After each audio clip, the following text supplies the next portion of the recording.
लगेपछि उतापट्टि जाने बाटो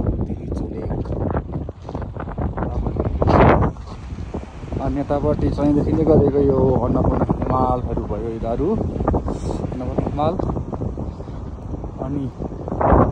हामी चाहिँ अहिले लाग्दैछौँ हुम्डेतिर देखिँदै गरेको तलदेखि गरेको चाहिँ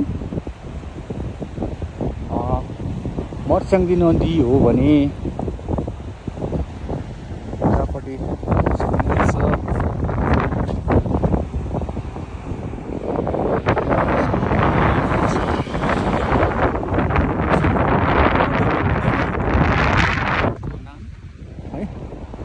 भ्यू मोराङको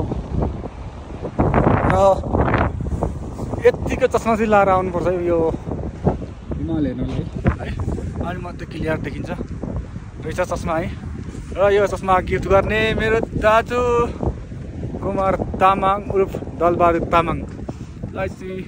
धेरै धेरै धन्यवाद भन्छु यो त अहिले चस्मा मलाई गिफ्ट गरिदिनु भयो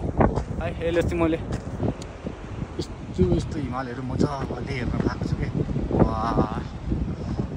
है र दाजुलाई धेरै मिस गरेको छु मैले है त्यतिकै नाङ्गा खाले हेरेपछि हिमाल मैले मतलब देख्दिनँ थियो होला कि चस्मा लाएर त्यहाँ बबालै देखिरहेछ र दाजुलाई मैले धेरै मिस गरेको छु है अब हामी चाहिँ जाँदैछौँ हुम्डेतिर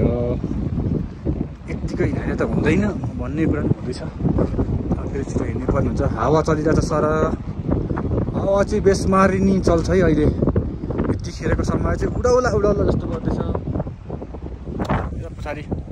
मेरो साथीहरू आउँदैछ हिँड्दै हिँड्दै हामी चाहिँ ट्रेकिङ हो अब त्यति सास बढ्दो रहेछ के यो बाटोमा हिँड्दाखेरि बहुत बहुत गाह्रो